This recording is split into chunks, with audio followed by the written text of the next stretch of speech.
1900 உடைய ஆரம்ப காலகட்டம். உலகம் எல்லாமே முதல் உலக போர் முடிவுக்கு வந்து மக்கள் மிகப்பெரிய ஒரு மன அழுத்தத்துல இருந்த நேரம் அது. விஞ்ஞான உலகம் அடுத்தடுத்து புதிய கண்டுபிடிப்புகளுக்காக தீவிரமா உழைச்சிட்டு இருந்துச்சு. அந்த நேரத்துலதான் சைக்காலஜி உலகம் முழுவதையுமே சிக்மண்ட் பிராய்ட் அப்படிங்கிற ஒரு நபர் தன்னுடைய யூனிக் தியரி மூலமா மிரட்டி எடுத்துட்டு இருந்தாரு. யார் இந்த பிராய்ட் அப்படின்னா, இவரு ஒரு ஆஸ்திரிய நரம்பியல் நிபுணர். அது மட்டும் இல்ல, உள பகுப்பாய்வின் தந்தை, அதாவது ஃபாதர் ஆஃப் சைக்கோ அனாலிசிஸ் அப்படின்னு சொல்லுவாங்க. ஆக்சுவலா இவர் என்ன பண்ணுவார் அப்படின்னா, ஒருத்தருடைய மன நோய்க்கு அவருக்கு மருந்து கொடுக்காம அவர் கூட உரையாடல் மூலமா, த்ரூ டைலாக்ஸ் மூலமா அவங்க கிட்ட சும்மா பேசியே கியூர் பண்ணிடுவாரு. அப்படி சிகிச்சை அளிக்கிற ஒரு புதிய மருத்துவ முறையை கண்டுபிடிச்சவரு இவர்தான். இவர் என்ன சொல்றாரு அப்படின்னா, மனுஷனுடைய மனம் அப்படிங்கிறது ஒரு ஐஸ்பெர்க் மாதிரி, ஒரு பனிப்பாறை மாதிரி. அதுல தண்ணிக்கு மேல இருக்கிற ஒரு சின்ன பகுதி தான் நம்மளுக்கு தெரிகிற கான்சியஸ் மைண்ட். ஆனா தண்ணிக்கு கீழே மிகப்பெரிய கண்ணுக்கு தெரியாத ஒரு பகுதி இருக்கு, அதுதான் அன்கான்சியஸ் மைண்ட். நம்மளுடைய ஆழமான ஆசைகள், அச்சங்கள், கனவுகள், துயரங்கள், இது எல்லாமே அங்கதான் ஒளிஞ்சு கிடக்குது அப்படின்னு சொல்லிட்டு நம்மளுடைய கண்ணுக்கு தெரியாத அந்த அன்கான்சியஸ் மைண்ட் என்னவெல்லாம் பண்ணுது அப்படிங்கறத பத்தி ஒரு பெரிய ரிசர்ச் அப்ப நடந்துட்டு இருந்துச்சு.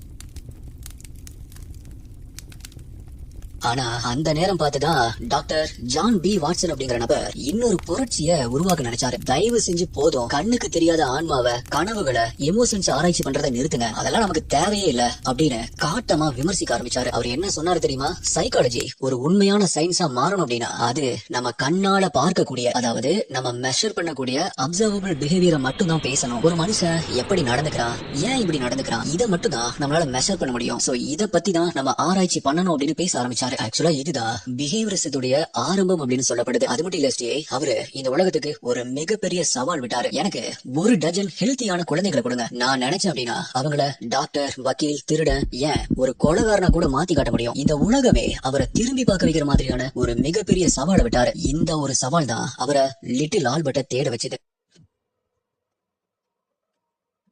அப்படி டாக்டர் வாட்சன் தன்னுடைய கண்டக்டிங் ஃபியர் தியரியை நிரூபிக்க செலக்ட் பண்ணதான் ஜான்ஸ் ஹாப்கின்ஸ் ஹாஸ்பிட்டல் இருந்த அந்த 9 மாச குழந்தை. அவனுடைய பெயர் ஆல்பர்ட் பி. ஆக்சுவலா அந்த குழந்தையுடைய அம்மா அந்த ஹாஸ்பிட்டல்லே தான் ஒரு நர்ஸா வேலை பார்த்துட்டு இருந்தாங்க. அவங்க ரொம்பவே கஷ்டப்படுற ஒரு ஃபேமிலி. ஒன்னு தெரியுமா, அவங்க தன்னுடைய குழந்தைய இந்த ஷாக்கிங் எக்ஸ்பெரிமெண்ட்டுக்கு கொடுக்கறதுக்காக வாட்சன் கிட்ட இருந்து வாங்கினது வெறும் $1 மட்டும்தான். இவ்வளவு பெரிய ரிஸ்க்கு அவங்க வாங்கினது வெறும் $1 அப்படின்னு நினைக்கும் போது நம்பவே முடியல. இப்ப இந்த கொடூரமான எக்ஸ்பெரிமெண்ட் ஆரம்பிக்கிறதுக்கு முன்னாடி 9 மாச குழந்தையான ஆல்பர்ட் இது மேலேயாவது இயற்கையான பயம், நேச்சுரல் ஃபியர் இருக்கா அப்படின்னு ஒரு டெஸ்ட் பண்றாரு. ஆக்சுவலா டாக்டர் வாட்சனுடைய தியரி படி மனுஷங்க ரெண்டு விஷயத்துக்கு தான் பயப்படுவாங்க அப்படின்னு சொன்னாரு. அது என்ன அப்படின்னா, லவுட் நாய்ஸ், மிகப்பெரிய சத்தம், ரெண்டாவது கீழே விழுகிறது. ஏதாவது ஒரு ஹைட்டான இடத்துல இருந்து கீழே பார்க்கும் பொழுது ஆட்டோமேட்டிக்கா அவங்களுக்கு ஒரு பயம் வரும். இந்த ரெண்டு விஷயத்தை தவிர உலகத்தில் இருக்கிற மீதி எல்லா பயமுமே, எல்லா போபியாஸுமே வெளி உலகத்துல இருந்து நம்ம கத்துக்கிறதா அப்படின்னு உறுதியா நம்பினாரு. ஆக்சுவலா அவருடைய இந்த தியரியை நிரூபிக்கிறதுக்காக அவரு ஆல்பர்ட்டை வச்சு மெயின் எக்ஸ்பெரிமெண்ட் பண்றதுக்கு முன்னாடி இன்னொரு டெஸ்ட் கண்டக்ட் பண்றாரு.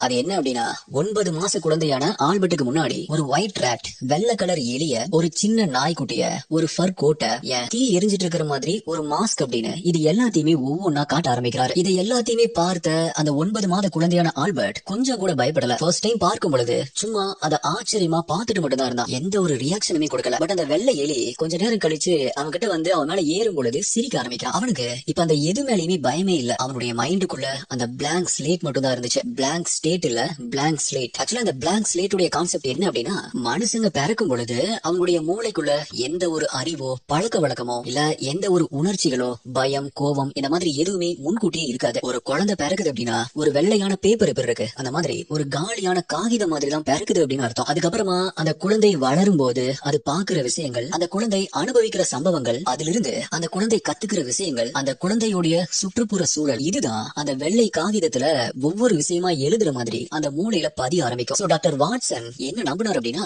இந்த 9 மாத குழந்தையான ஆல்பர்ட்டுடைய மைண்ட் இப்போ ஒரு பிளாங்க் ஸ்லேட். அவனுக்கு இயற்கையாவே எளிமையில எல்லாம் பயம் கிடையாது. சோ அப்படி இருக்கிற அவனுடைய மனசு அப்படிங்கிற அந்த வெள்ளை காகிதத்துல நம்ம பயம் அப்படிங்கிற வார்த்தையை எழுத முடியும் அப்படின்னு நம்பினாரு. அதாவது ஒரு குழந்தைய நம்ம எப்படி வேணாலுமே ஃபார்மட் பண்ணி நமக்கு தேவையான மாதிரி ஒரு கேரக்டரா உருவாக்க முடியும் அப்படிங்கறதான் இந்த பிளாங்க் ஸ்லேட் தியரியுடைய அடிப்படை விஷயம்.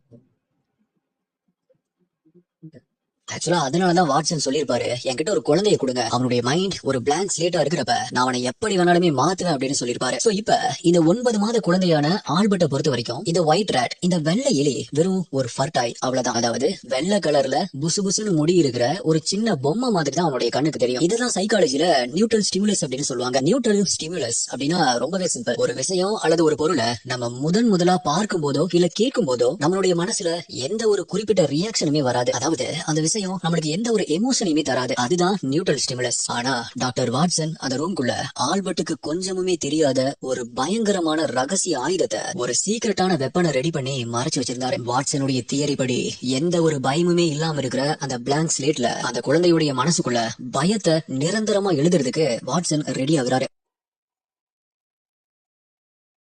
லிட்டில் ஆல்பர்ட் எக்ஸ்பெரிமெண்ட் உடைய ட்ரையல் டே 1. இப்ப ஆல்பர்ட்டுக்கு 11 மாசங்கள். எக்ஸ்பெரிமெண்ட் அபிஷியலா ஸ்டார்ட் ஆகுது. வாட்சன் அதே வெள்ளை எலிய ஆல்பர்ட் முன்னாடி ஓட விடுறாரு. ஒரு சில வாரங்களுக்கு முன்னாடி பார்த்த அதே வெள்ளை கலர் பொம்மை தான் அப்படின்னு நினைச்ச ஆல்பர்ட் ரொம்பவே சந்தோஷமா தன்னுடைய கைய முன்னாடி நீட்டுறான். அந்த வெள்ளை எலியும் மெல்ல மெல்லமா ஆல்பர்ட் கிட்ட ஓடி வருது. ஆல்பர்ட்டுடைய அந்த பிஞ்சு விரல்கள் எலியுடைய வெள்ளை முடிய அந்த சாஃப்ட் ஃபர்ர தொட போகுது. ஆல்பர்ட்டுடைய முகத்துல அவ்வளவு பெரிய சிரிப்பு. இந்த இடத்துலதான் வாட்சன் தன்னுடைய கொடூரமான கேம ஆரம்பிக்கிறாரு. ஆல்பர்ட் அந்த எலிய தொடுற அதே வினாடி வாட்சன் என்ன பண்ணாரு தெரியுமா? அந்த லேப் ரூம்ல ஒரு பயங்கரமான சேஞ்ச கொண்டு வராரு. ஆல்பர்ட்டுடைய நிம்மதியான உலகத்தை ஒரு செகண்ட்ல சுக்கு நூறா உடைக்க போற அந்த விஷயம் நடக்க போகுது.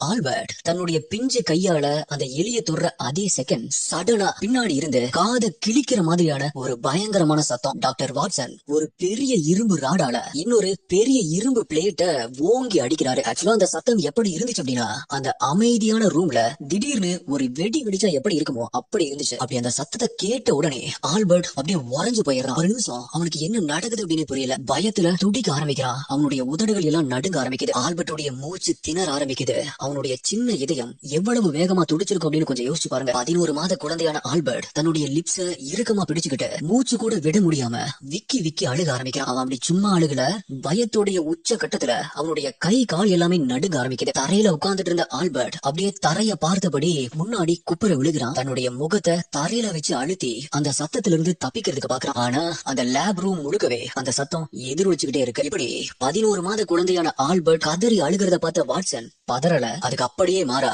அவருடைய கையில கட்டியிருந்த வாட்ச்ல டைம் நோட் பண்றாரு. அதுக்கப்புறமா அவருடைய கையில வச்சிருந்த நோட் பேட்ல டியர்ஸ், கிரையிங், வைலண்ட், ட்ரம்பிளிங் அப்படின்னு ரொம்பவே கூலா அதை எழுதிட்டு அடுத்த ட்ரையலுக்கு ரெடி ஆகுறாரு. ஆக்சுவலா வாட்சன் இதோட நிறுத்திடுவாரு அப்படின்னு நினைச்சா அதுதான் இல்ல. ஒரு முறை பயம் வந்தது போதாது அப்படின்னு அடுத்தடுத்த நாட்கள்ல அதே கொடூரம் தொடர ஆரம்பிக்குது. மொத்தமா 7 முறை அதே வெள்ளை கலர் எலி, அதே பயங்கரமான இரும்பு சத்தம். அந்த 7 முறையுமே ஆல்பர்ட் அந்த எலிய தொட முயற்சி பண்ணாலோ அந்த எலிய பார்க்கும் பொழுதோ அந்த பயங்கரமான இரும்பு சத்தம் ஒலிக்க ஆரம்பிக்குது. சோ எலிய தொட்டோம் அப்படின்னா இந்த கொடூரமான சத்தம் வரும் அப்படின்னு ஆல்பர்ட்டுடைய மூளைக்குள்ள ஒரு ஷாக்கிங்கான சிக்னல் போகுது. இதுதான் வாட்சன் எதிர்பார்த்த அந்த அன்கண்டிஷனல் ஸ்டிமுலஸ், இயற்கையான பயத்தை தூண்டும் காரணி. ஒவ்வொரு டைமும் ஆல்பர்ட் அந்த எலியை தொடும் போதும் அவனுக்கு பின்னாடி இருந்து அவன் பார்க்காத இடத்துல இருந்து அந்த பயங்கரமான சத்தம் அவனுடைய காதை கிழிக்க ஆரம்பிக்குது. 7வது முறை வரும் பொழுது ஒரு விசித்திரமான அதே நேரத்துல வாட்சன் எதிர்பார்த்த அந்த மாற்றம் நடக்க ஆரம்பிக்குது. அதாவது இப்ப அந்த சத்தம் எல்லாம் போட தேவையே இல்ல. ஜஸ்ட் 11 மாத குழந்தையான ஆல்பர்ட்டுக்கு அந்த எலிய தூரத்துல பார்த்தாலே போதும் ஆல்பர்ட் அப்படியே வெளவெளத்து போய் பயப்பட ஆரம்பிக்கிறான். எஸ், அவனுடைய சின்ன மூளைக்குள்ள ஒரு மென்டல் மேப்பிங் நடந்து முடிஞ்சிருச்சு. அது என்ன அப்படின்னா, ஒயிட் ராட் வெள்ளை எலி equal to loud painful noise, ஒரு பயங்கரமான காதுகளை கிழிக்கிற மாதிரியான ஒரு சத்தம். சோ இப்ப ஆல்பர்ட்டுக்கு அந்த எலி ஒரு செல்ல பிராணி கிடையாது, அது ஒரு மரண பயத்துடைய அடையாளமா மாறி இருந்துச்சு. அவன் அந்த ரூம்ல எலி இருக்கிற பக்கம் கூட திரும்பி பார்க்க மாட்டேங்கிறான். இத பார்த்த வாட்சன் கிளாசிக்கல் கண்டிஷனிங் அப்படின்னு தன்னுடைய தியரியில பெருமையா சொல்லிக்கிறாரு. பட் வாட்சன் இதோடையும் ஸ்டாப் பண்ணல. அந்த பயம் அந்த எலியோட மட்டும் நிக்கல. இப்ப இந்த எக்ஸ்பெரிமெண்ட் இனிமே அடுத்த லெவலுக்கு போக ஆரம்பிக்குது. இப்ப 7 ட்ரையல்ஸ் முடிஞ்சிருச்சு. வாட்சன் அந்த சத்தத்தை எல்லாம் போடவே இல்ல. அந்த ரூம் ரொம்பவே அமைதியா தான் இருக்கு. ஆல்பர்ட் முன்னாடி அந்த வெள்ளை எலியை மட்டும் கொண்டு வந்து வைக்கிறாங்க. ஆனா ஆல்பர்ட் இப்ப அந்த எலியை தொட கூட முயற்சி பண்ணல. அத தூரத்துல பார்த்த உடனேயே அவனுடைய மூச்சு வேகமாகுது. விக்கி விக்கி அழுக ஆரம்பிக்கிறான். அந்த எலியை பார்த்த உடனே அந்த எலிகிட்ட இருந்து தப்பிக்கணும் அப்படின்னு தட்டு தடுமாறி அந்த ரூமுடைய கதவை நோக்கி ஊர்ந்து போக ஆரம்பிக்கிறான். ஆனா வாட்சன் அவனை விடல. அவனை தூக்கி மறுபடியுமே அந்த எலி முன்னாடியே வைக்கிறாரு. இங்கதான் ஒரு ஷாக்கிங்கான அப்சர்வேஷன் நடக்குது. ஆல்பர்ட்டுடைய பயம் அந்த எலியோட மட்டும் நிக்கல. எஸ், கொஞ்ச நேரம் கழிச்சு வாட்சன் அந்த எலியை தூக்கிட்டு ஒரு வெள்ளை கலர் முயலை அங்க உள்ள கொண்டு வராரு. ஆல்பர்ட் இதுக்கு முன்னாடி முயலை பார்த்து சிரிச்சவன் தான், ஆனா இப்ப அந்த வெள்ளை முயலை பார்த்த உடனே அதுவுமே அந்த எலி மாதிரி தான் சத்தம் கொடுக்கும் அப்படின்னு பயந்து கத்த ஆரம்பிக்கிறான். ஆக்சுவலா வாட்சன் இப்ப என்ன பண்ணிருக்காரு தெரியுமா? அந்த குழந்தையுடைய மைண்டில் இருக்கிற வெள்ளை நிறம், ஆல்சோ ஒயிட் ஃபர், வெள்ளை கலர் முடி, இது மேல இருந்த மொத்த நம்பிக்கையுமே அழிச்சிட்டாரு. எலி, முயல், நாய், ஏன் ஒரு வெள்ளை கலர்ல இருக்கிற ஃபர் கோட்டை பார்த்தா கூட அந்த 11 மாச குழந்தை மரண பயத்துல நடுங்க ஆரம்பிக்குது. ஆக்சுவலா வாட்சனுக்கு இது ஒரு மிகப்பெரிய சக்சஸ். ஆனா அந்த பிஞ்சு ஆல்பர்ட்டுக்கு அவனுடைய உலகமே இப்போ ஒரு பயங்கரமான கனவா, நைட் மேரா மாறிடுச்சு. ஆனா வாட்சன் அதோட நிறுத்தல, இன்னொரு விசித்திரமான டெஸ்டையும் பண்றாரு. பொதுவாவே குழந்தைகளுக்கு சாண்டா கிளாஸ் அப்படின்னா ரொம்பவே பிடிக்கும். ஆனா ஆல்பர்ட்டுக்கு வாட்சன் ஒரு பயங்கரமான சர்ப்ரைஸ் வச்சிருந்தாரு. வாட்சன் ஒரு சாண்டா கிளாஸ் மாஸ்க மாட்டிட்டு ஆல்பர்ட் முன்னாடி வந்து நிக்கிறாரு. ஆனா மாஸ்கில் இருக்கிற அந்த வெள்ளை கலர் தாடிய பார்த்ததுமே ஆல்பர்ட் அப்படியே உறைஞ்சு போயிடுறான். ஆல்பர்ட்டுடைய மூளை இப்ப எப்படி வேலை செய்யுது தெரியுமா? வெள்ளை கலர்ல முடி மாதிரி எது இருந்தாலுமே அது அந்த எலிதான், அது ரொம்பவே ஆபத்தானது அப்படின்னு அவனுடைய மைண்ட் பிக்ஸ் பண்ணிருச்சு. அந்த சாண்டா கிளாஸ் மாஸ்க பார்த்ததுமே ஏதோ ஒரு பேய பார்த்த மாதிரி அலறி அடிச்சுக்கிட்டு அழுக ஆரம்பிக்கிறான். வாட்சன் அந்த தாடிய ஆல்பர்ட் கிட்ட கொண்டு போக போக ஆல்பர்ட் அப்படியே பயத்துல பின்னாடியே ஊர்ந்து தப்பிக்க ஆரம்பிக்கிறான். யோசிச்சு பாருங்க எஸ்டிஏ, வாட்சன் தன்னுடைய பிஹேவியரிசம் தியரியை நிரூபிக்கிறதுக்காக ஒரு குழந்தையுடைய அழகான கற்பனை உலகத்தையே சிதைச்சிட்டாரு. பட் வாட்சன் தன்னுடைய ரிசர்ச் பேப்பர்ல ரொம்பவே சிம்பிளா எழுதுறாரு, ஆல்பர்ட் அந்த சாண்டா கிளாஸ் மாஸ்க் தாடிய தொடறதுக்கு பயப்படுறான், அவன் அழுகுறான் அப்படின்னு நோட் பண்ண ஆரம்பிக்கிறாரு. இப்ப வாட்சன் நினைச்ச மாதிரியே அவருடைய எக்ஸ்பெரிமெண்ட் ரொம்பவே சக்சஸ்ஃபுல்லா முடியுது. வாட்சன் நினைச்சது அத்தனையுமே ரொம்பவே சக்சஸ்ஃபுல்லா நிரூபிக்கப்பட்டுச்சு. ஒரு மனுஷனுடைய பயத்தை வெளியிருந்து கண்ட்ரோல் பண்ண முடியும் அப்படிங்கறத ஆல்பர்ட் மூலமா இந்த உலகத்துக்கு காட்டிட்டாரு. பட் இங்கதான் ஒரு ஷாக்கிங்கான ட்விஸ்ட் நடக்குது. பொதுவா ஒரு குழந்தைக்கு பயத்தை உருவாக்கிட்டோம் அப்படின்னா அதை திரும்பவுமே சரி பண்ணி அனுப்பணும். அததான் டீகண்டிஷனிங் அப்படின்னு சொல்லுவாங்க. அதாவது அந்த வெள்ளை எலியை தொடும் பொழுது இனிமேல் சத்தம் வராது அப்படிங்கறத ஆல்பர்ட்டுடைய மைண்ட்ல திரும்பவுமே பதிய வைக்கணும். ஆனா வாட்சன் அதை பண்ணவே இல்லை. எக்ஸ்பெரிமெண்ட் முடிஞ்சது அப்படின்னு ஆல்பர்ட்டுடைய அம்மா அவனை தூக்கிட்டு அந்த $1 பணத்தை வாங்கிட்டு ஹாஸ்பிட்டலை விட்டு வெளியே போறாங்க. ஆக்சுவலா ஆல்பர்ட் அங்கிருந்து போகும்போது கூட அவனுடைய மைண்ட்ல அந்த மரண பயத்தோடய தான் போறான். ஒருவேளை உங்க அம்மாவுக்கு தன்னுடைய குழந்தை மேல என்ன எக்ஸ்பெரிமெண்ட் பண்ணாங்க அப்படின்னே முழுசா தெரிஞ்சிருக்காது அப்படின்னு நினைக்கிறேன். அதனாலதான் அவங்க அந்த $1 பணத்தை மட்டும் வாங்கிட்டு அங்கிருந்து வீட்டுக்கு கிளம்புறாங்க. டாக்டர் வாட்சன் நினைச்சிருந்தாரு அப்படின்னா அந்த பயத்தை அப்பவே போக்கி இருக்கலாம். ஆனா அவர் ஏன் அதை பண்ணல? கேட்டதுக்கு டைம் இல்ல அப்படின்னு ஒரு காரணம் சொன்னாரு. பட் உண்மை என்ன அப்படின்னா அவருக்கு தன்னுடைய தியரி ஜெயிச்சதுல இருந்த சந்தோஷம் அந்த குழந்தையுடைய எதிர்காலத்தை பத்தின கவலையை விட ரொம்பவே அதிகமா இருந்துச்சு. அதனாலதான் தன்னுடைய எக்ஸ்பெரிமெண்ட் முடிஞ்ச உடனே அது சக்சஸ் ஆன உடனே ஆல்பர்ட்டை கண்டுக்கவே இல்லை. இமேஜின் பண்ணி பாருங்க எஸ்டிஐ, அந்த பிஞ்சு ஆல்பர்ட் அன்னைக்கு நைட்டு வீட்டுக்கு போய் நிம்மதியா தூங்கிருப்பானா? அவனுடைய கனவுல எத்தனை எலிகள், எத்தனை சத்தம் வந்திருக்கும். அந்த பயத்தோடவே அந்த பையன் வளர போறான் அப்படின்னு தெரிஞ்சோம் வாட்சன் அவனை அப்படியே விட்டுட்டாரு.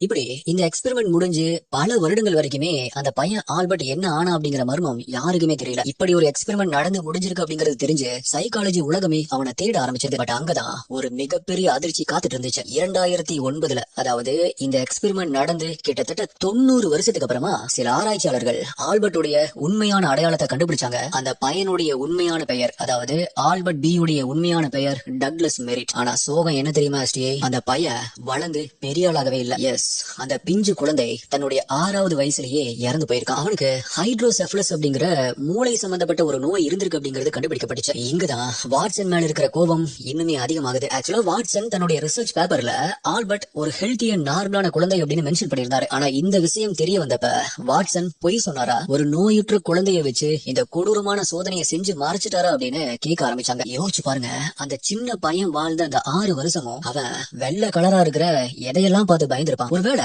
அவன் இறந்து போனதுக்கு இந்த எக்ஸ்பெரிமெண்ட் கொடுத்த மன உளைச்சல் கூட காரணமா இருக்கலாம். பட் அந்த மர்மமான கேள்விகளுக்கு இன்னைக்கு வரைக்குமே யாருக்கிட்டையுமே பதில் இல்ல. ஆல்பர்ட் ஒரு குழந்தையா சாகல, ஒரு விஞ்ஞானியுடைய வெறிக்கு பலியான சாட்சியாவே செத்து போயிருக்கான்.